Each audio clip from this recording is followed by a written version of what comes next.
Thank you, Joe. Thank you, Rhonda. Thank you very much, everybody, for the invitation to speak. Let me just get my watch here so I can see the magnitude by which I'm going to run over time shortly. Firstly, let me acknowledge the Minister, Senator Kay Patterson, the Parliamentary Secretary, Hong Lim, the Chair of our committee, Carol Schwartz, the Special Guest Speaker, Judy Rogers, and the many mayors and community leaders that are here.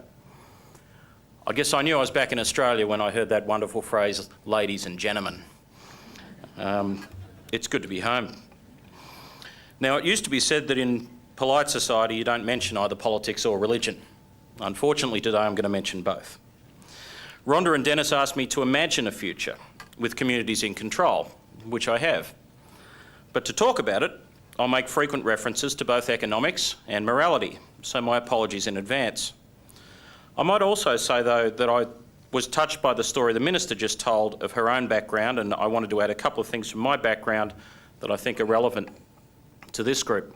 I grew up in a single-parent family with 4 kids on the deserted wives' pension on the Central Coast of New South Wales.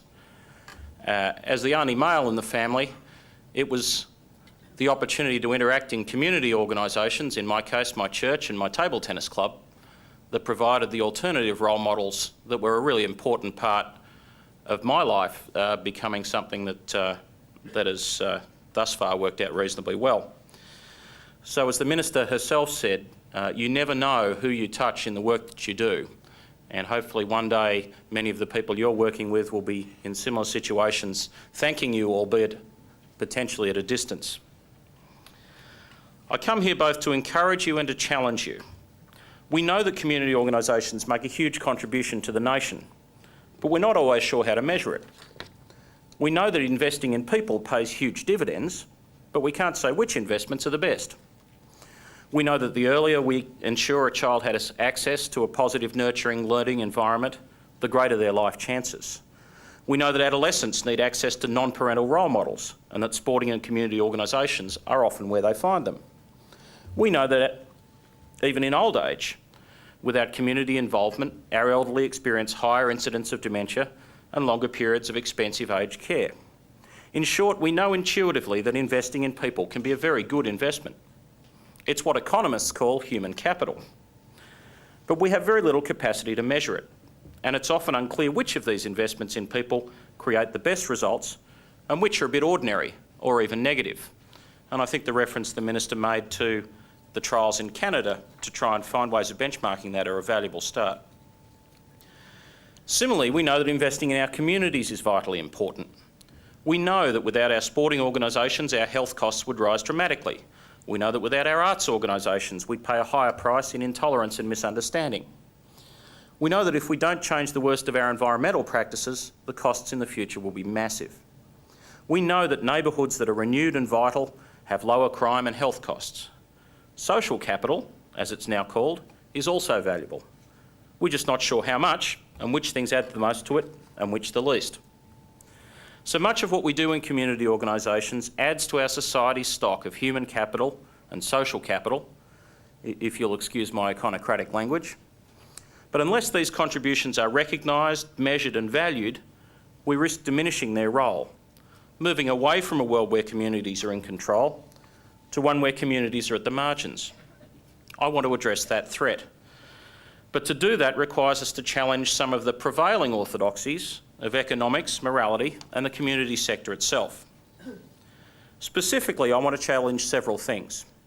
Firstly, an economic view that says that our current debt-funded, consumption-driven economy is either preferable or sustainable. I don't believe it is. And further, the underlying premise that there is a fundamental conflict between a strong economy and a fair society, which is a premise that I would reject. And secondly, I want to challenge a moral worldview that sees the role of government as one of playing God, to reward and to punish, and which increasingly sees the role of the community sector as a mechanism through which these values are given effect.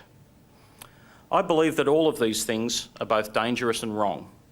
As a consequence, I'd like to propose an alternative perspective. It looks a bit like this. Firstly, our economy is under serious threat from a combination of imbalances. Secondly, that in the modern world, far from there being a conflict, There is no path to a strong economy other than through a fair society. And thirdly, that this perspective creates a far more central role for community organisations in both our society and our economy. But for this to be realised will require radical changes in how governments measure outcomes and how they structure their relationships with community organisations. Most people I know don't need much persuading that we've become a less fair society in the last 20 years, even if we have become, on average at least, a more prosperous one.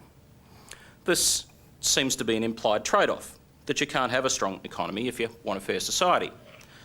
My first concern is that I don't actually think the economy is anywhere near as strong as we've been told it is.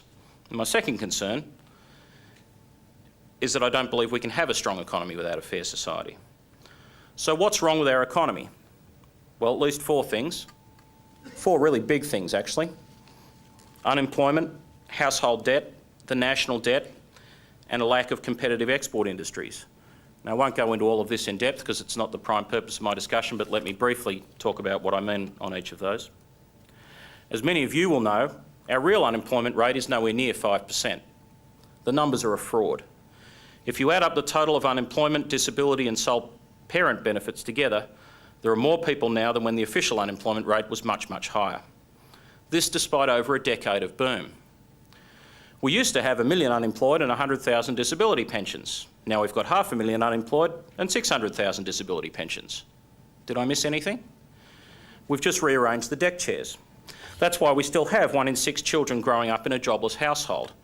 This is before we get into the fact that if you work an hour a week, you're no longer unemployed, apparently. But surely some will say we have skill shortages. We have employers everywhere that can't fill their jobs. Well, believe it or not, that's also true.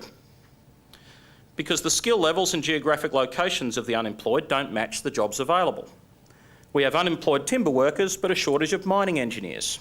We have unemployed textile workers, but a shortage of bricklayers. We have large pools of unemployed people living in our urban fringes and shortages of fruit pickers in the Riverina. Because we haven't invested in skills and infrastructure, we now have the splendid idiocy of high real unemployment rates and skill shortages. We can debate the unemployment statistics if we must, but what nobody would debate is that come the next recession, unemployment, however you measure it, will double. It always does. So I guess we better pray we don't have another recession. Apparently we've got the fastest growing economy in the OECD. Curiously, we've had the fastest growing level of consumer debt as well.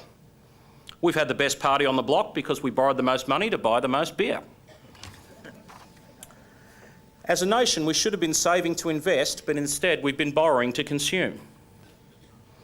People are now spending a bigger part of their incomes paying off debt than they ever have, even more than when interest rates were at 17%. Why? Because we've got interest rates that are 2.5 times lower, we decided to borrow 3 times as much money. That may be okay so long as interest rates remain at 50-year lows forever, but that seems unlikely. Which brings us to our third problem, our trading position in the nation's debt. For the rest of Australian history, you could pretty much rely on one constant. When commodity prices were at the top, the nation ran a surplus, and when they were down, we ran a deficit. But now it's different. We're spending $1.07 overseas for every dollar we make, and yet our commodity prices are at 30-year highs. That's right, we're at the top of the price cycle, and yet we're already down the toilet on the trade balance. So what do we do when those prices go down again? If we had some fast-growing export industries outside mining to compensate, we might get out of the jam. But unfortunately, these are few and far between. So that's why I'm worried about the economy. I'm worried about its impact on unemployment, and I'm worried about the budgetary consequences of that for the community sector. And I'm also a bit peeved that we've dropped our commitment to a fair society while chasing what may have been an illusion of a strong economy. Most of the commentary from politicians and the media these days promotes the idea that there's an inherent conflict between the two. I disagree. Let me explain why a strong economy and a fair society are actually two sides of the same coin. You can't have one without the other. Let's start with the fairness side. We fall at the first hurdle if we don't have a strong economy. One word proof of that, unemployment. We know the devastating effects unemployment has on individuals, their families and their neighbourhoods. Unemployment drives poor outcomes on every other social indicator, health, crime, educational attainment or anything else. That makes the need for a stronger a strong economy, an absolute must for anyone who's passionate about a fair society. We also know that when economies head south, poverty increases, funding for community organisations and the welfare safety net gets squeezed, and all the capital investments in schools and hospitals tend to get put on hold. There's nothing pretty about a bad economy, especially for disadvantaged people. So I hope that you'll agree that a strong economy is a critical component of creating a fair society. But now perhaps a more contentious argument, that a fair society is an essential building block for a strong economy. The global economy is now a team sport, and if we don't put the strongest team we've got on the paddock, we're letting ourselves down. That means investing in our people rather than fighting among ourselves. If you visit your local bookshop, look in the business and management section. All the action is around topics like branding, intellectual property, knowledge management, human resource development, innovation and such like, what the accountants would call the intangible assets on the balance sheet.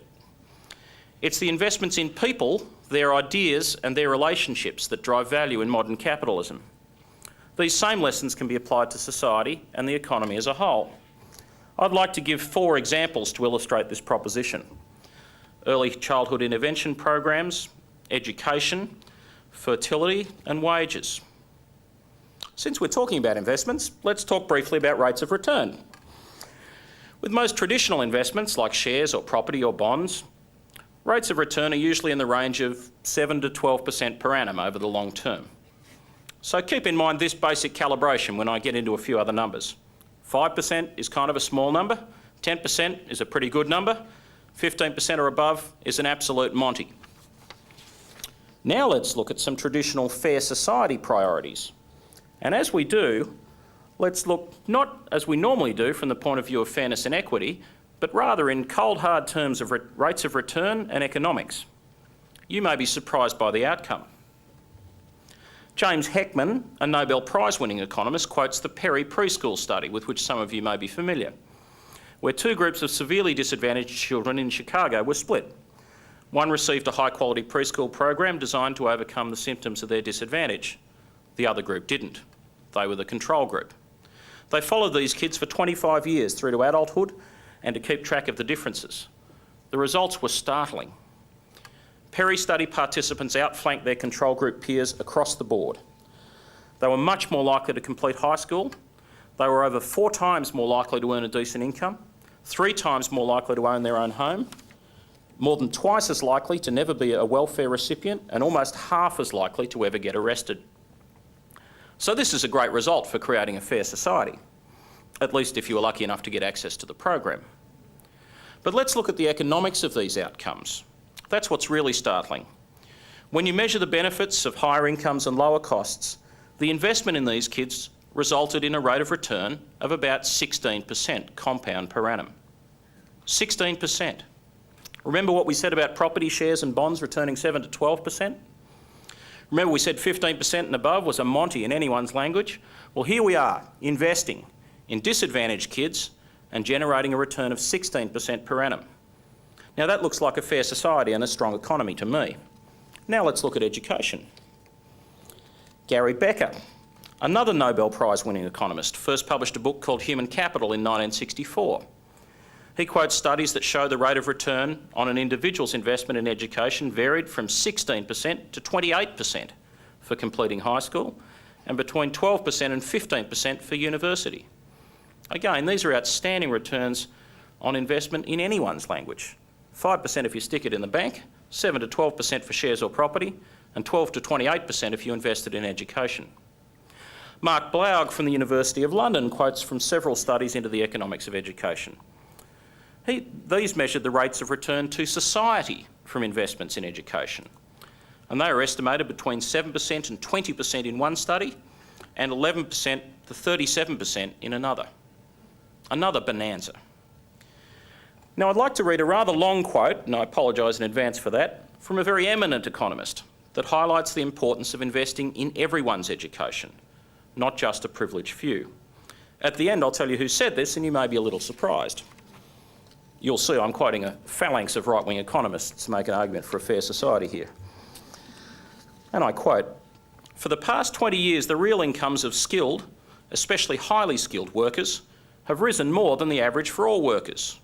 whereas real wage rate increases for lesser skilled workers have been below average, virtually non-existent. This difference in wage trends suggests that we have developed a shortage of highly skilled workers and a surplus of lesser skilled workers. This has the potential to hamper the adjustment flexibility of our economy overall. We've placed much greater emphasis on the need to provide equality of opportunity than on equality of outcomes. But equal opportunity requires equal access to knowledge. We need to pursue equal access to knowledge to ensure that our economic system works at maximum efficiency and that it's perceived to be just in its distribution of rewards. In other words, this economist is saying that by leaving people behind, by not investing in the education and training of as many as possible, we are limiting the growth and limiting the flexibility of our economy. So who is this economic advocate for a fairer society? None other than the chairman of the US Federal Reserve, the equivalent of our Reserve Bank, Alan Greenspan. So I hope that this blizzard of numbers and Nobel Prize winners was compelling. Let me try a different example that just makes common sense. We're constantly reminded that our declining fertility levels and consequent ageing population is a recipe for economic hard times. And I'm sure it is. But while Peter Costello is smugly suggesting that we have one for the husband, one for the wife and one for the nation, let's have a quick think about why people are not actually doing that. Well, let's see. We've got housing affordability for young people at its worst levels in 20 years. They've got huge and rising HECS debts, which they didn't used to have.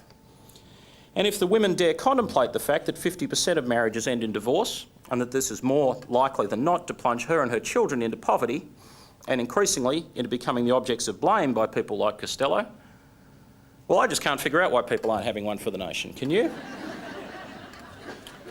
Finally, let's talk about wages. Some people would have you believe that high wage levels hamper international competitiveness. I think that's the usual rhetoric. Yet Austrade's chief economist, Tim Harcourt, tells us that manufacturing exporters pay 40% higher wages than companies of the same size in the same business that focus on the domestic market. They have to. To play in the global A grade, you have to compete smart as well as hard. So the people that are most internationally competitive are paying the higher wages, not the lower. It seems that far from being a barrier to international competitiveness, higher wages are a consequence of it. So I hope that many of you will agree that these examples show that there is no conflict between a strong economy and a fair society. So why do so many believe that there is? I think it's because this falsehood is perpetrated with two very effective tools: a punitive morality code and a dodgy accounting system. Let me take you through each. It used to be said that the conservative side of politics was interested in wealth creation and the progressive side only in wealth distribution. Maybe that was true once. If so, it certainly isn't now. Given what we've just discussed about the greatest wealth being generated by investing in the greatest number of people, this old debate has been turned upside down. The fairness position is now the one concerned with maximising wealth by investing in the maximum number of people to the maximum extent. The debate over distribution is now the province of conservatives, particularly when it comes to debates about public versus private provision. Rather than worry about our team's capacity to compete in the global A grade by skilling up all our players to the maximum of their ability, this position is all about fighting among ourselves as to how we'll distribute the spoils, even if it's at the expense of the team's success. Why would you do that? Well, let me tell you, it has nothing to do with economics. It has a lot to do with a worldview that uses punitive morality as an excuse for redistribution. If I can convince people that you are a bad person, and then I can convince them to take resources away from you and give them to me, if I am a good person. Take money from those evil single mums and give it to us good, hard-working, six-figure salary types. Take money from those evil, slovenly, under-resourced schools and give it to the well-funded, over-resourced schools that people clearly want more. All the better if I can find 1 or 2% of people in any group that really aren't pulling their weight. And sadly, there'll always be a few of those. Because then you can highlight that tiny minority to vilify the entire group.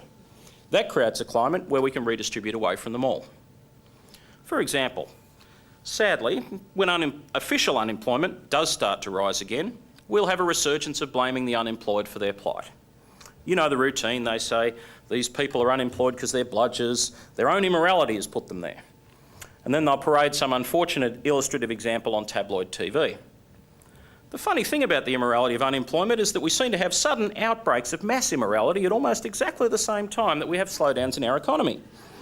You can pretty much set your watch by it. Don't get me wrong, there'll always be a few people who aren't serious about getting a job, no matter how good the economy is, but that's probably less than 1%. It's just that the number of those people doesn't change. Changes in unemployment are a result of the economy, not epidemics of immorality.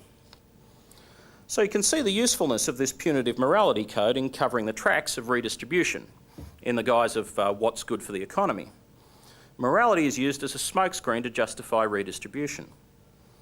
It's not about the size of the pie, it's about grabbing a bigger piece of it, even at the expense of the economy as a whole. Of course, no one has a monopoly on morality. I'm certainly not here to speak on behalf of the Brotherhood, but I think everyone I know there would share my view that we see morality in working to give everyone a chance at maximising their potential.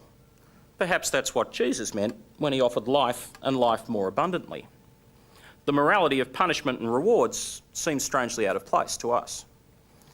Not content with morality as a shield, let's also look at the inadequacies of accounting and economics to show how we can fiddle the books to argue for redistribution rather than wealth creation. I want to talk about something economists rather politely call externalities. These are things that definitely have value, but which we either find difficult to measure or choose to leave out. Some are good, some are bad. For example, this is a bit cliched, but let's imagine a company pumps devastating pollution into a river for 50 years, destroying that river and its environment, without ever paying a cent in costs. The company's books may say it's a profitable enterprise, but if the lost value of the river, the agriculture on the land around it, the increased health costs to other river users and other such things were included, the real economics of this business may be a very large loss. By externalising these costs, by keeping them off the books, this company has created what economists call negative externalities and managed to show a profit. Similarly, what is the cost of a bank or a post office closing in a rural town? Is it more than just the redundancy payments to the staff? And who bears those extra costs? This is a discussion about externalities. Now, not all externalities are negative. When a preschool program delivers the sort of benefits we saw in the Perry study before, then it's created massive positive externalities, huge economic benefits that it doesn't keep for itself or count in its accounts. But those benefits are no less real because they're not counted or accounted for. Let me also say, lest I be inadvertently feeding any anti-business sentiment in this room, that there are many positive externalities that also flow from many businesses. The most obvious, but certainly not the only one, being the creation of new jobs, which has a value much greater than simply what those people are paid. There are massive positive externalities in job creation that businesses should get credit for but don't. So what we have here is just poor accounting, leading to poor economics. Curiously enough, many of the uncounted positive externalities, like the valuable and vital role of volunteers in many of your organisations, or the value of creating jobs, are those parts that make up a fair society. Now, externalities are gradually being rooted out and accounted for by economists, but the job is far from complete. That's why new solutions like carbon credits trading come from. Attempts to capture the real costs and benefits within one set of accounts. So until we're more accurate in measuring the benefits of a civil society and the problems created elsewhere, we'll be far from accurate in measuring and then promoting the fastest levels of economic growth and the strongest wealth creation. So there you have it. Two very clever tools to help justify redistribution in the name of a strong economy that actually have nothing to do with a strong economy. A punitive morality code and a dodgy accounting system. We have to see through both these devices if we want clarity about what really creates a fair society and consequently a really strong economy. So if you share my concerns about how we should see our economy and what our guiding values should be, then let me suggest some concrete things that you can do to move us in another direction. Perhaps the most challenging thing is for us to try and find ways to measure the impact of what we do, of what works and of what doesn't work. Because despite everything I've said, all social spending is not a social investment. Some works, some doesn't. In my ideal world, major government bodies like the Australian Bureau of Statistics would ultimately have a larger role in creating tools to help us do this systematically. while other organs of government would have a correspondingly smaller role, I might say. But in the meantime, we owe it to ourselves to try and find ways of measuring what's working and what isn't. Keeping track of the people we work with, seeing how and if their lives are better off than those we haven't helped, measuring one approach versus another and benchmarking with sister organisations are all ways of getting some way down the path of measuring both the costs and the returns of our social investments, our investments in people and communities. Perhaps as important is just a way of thinking, of always asking yourself, is what we're doing making a long-term difference in people's lives? And if so, how could we quantify it? And how could we measure which parts are the most effective and which are the least? That's a big part of your role at the centre of an investing society. There are a few people left in the community sector now who haven't signed on for the notion that financial responsibility is a basic requirement to making an ongoing contribution.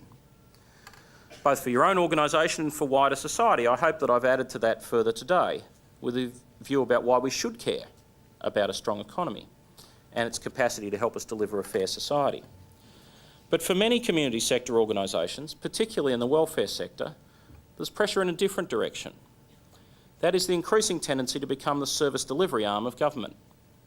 In some cases, this may be a good thing, but for others, I'd counsel caution. This creates very significant threats to your independence. It sets community organisations in competition with each other, often creating margin squeezing exercises that mean that other operations or even bequests become cross-subsidisers of government programs. Now, where's the sense in that? It gets harder to exit when the terms become unfair because of concerns about what happens to your staff. Some others see an opportunity to make a substantial profit from their government operations, but do so by applying the government's punitive morality agenda to the greatest extent. The harder you punish the unemployed, the more corners you cut in aged care, the more money you can make. Then you can bid for more and more government work and build your market share. It sure builds your empire, but where does it leave your commitment to community? And when you become dependent, where does that leave your independence? The third thing I wanted to suggest is that we must speak up loudly about efforts to silence dissent. For a marketplace in ideas to be effective, there's got to be a diversity of views. For a civil society to operate, there's got to be a fabric of institutions that keep each other honest. Governments, media, companies, churches, universities, courts, unions and community organisations are all vital to a functioning democracy. But what we're currently witnessing is a systematic effort to quieten any dissent across a staggering range of these organisations. We have threats to the ability of community organisations to voice dissent without losing their tax-free status. We have threats of corporate defamation actions against environmental and consumer organisations. We have a massive attack on the union movement. We have the board of the ABC being stacked with opinionated partisans. We have funding for student organisations about to be decimated, and we'll shortly have a consolidation of corporate media ownership. The first priority in response to this is unity among the community sector, a clear understanding that an attack on one is an attack on all, at least when it comes to the ability to speak out. Changing our understanding of economics, questioning our moral frameworks, and making practical changes to our approach to running community organisations are all part of a shift to a world where communities are truly in control. I like to imagine what our country would look like if we take these issues seriously. If we have a vision of an investing society, or in Maslowian terms, a self-actualised nation. One that is fully invested in early childhood development, fully invested in education and training, fully invested in creating and retaining vibrant, healthy communities, export-oriented and globally competitive in its economy, and focused first on creating the wealth that education and technology can bring, rather than fighting among ourselves over distributing the proceeds. I think it's possible to imagine that alternative future. I can imagine a world where we understand and fully value the benefits of investing in our people, where we have ways of measuring what works and what doesn't, so we can focus our social spending on the most effective investments in our people, where the local school becomes not a minimalist education facility offering an ever-diminishing range of options to an ever-diminishing number of students, but rather it becomes the centre of its community, where the school facilities are shared by a wide range of community organisations and where they return the favour by offering a wide range of extracurricular activities to the kids, where those parents can now enjoy their kids getting a 9 to 5 education with the richness of experience found in expensive private schools. And the community sees the school as the nerve centre of its commitment to its young people and the meeting place for all. I can imagine a world where economic externalities, positive and negative, are fully accounted for and valued. It's not a triple bottom line world, it's a single bottom line. But that single bottom line correctly attributes all social costs and all social benefits, where social credits can be created and distributed by an efficient market, a logical extension of the carbon trading credits experiment that's starting now, where corporations and community organisations can then deal directly with each other if they wish, without the need for government intermediation, and can deal among themselves to ensure the most efficient distribution of social benefits and the full accounting of social costs. This is not a world that opposes markets. It's one that uses them to the full. It's not a world opposed to financial accountability. It's one committed to the full and accurate accounting for all the value that's created and destroyed. This is not a world that spends on fairness with no thought for tomorrow. It's one that understands the critical role of fairness in creating a strong economy and knits the two together in a single bottom line. It's a world where the best practice community organisations can prove the value of their contribution and be recognised for it. It separates real long-term outcomes from short-term feel-goods. It's a world that focuses first on maximising wealth and economic value and distributes it fairly because the value is created by investments in the people and the communities themselves. It's a world that rejects a punitive morality that is an excuse for redistribution and replaces it with an inclusive morality that sees human potential as the thing to maximise. It treats the tiny number who refuse to help themselves as the exception, not the rule. It's a world where communities are in control. They're vibrant and connected at the local level, they're valued and funded through an efficient market at the national level, and we set the example for the rest of the world to follow at the global level. It's a world where the strongest economy is driven by the fairest society. I hope today's discussion has shone some light on the central role that each of you can play in creating that world.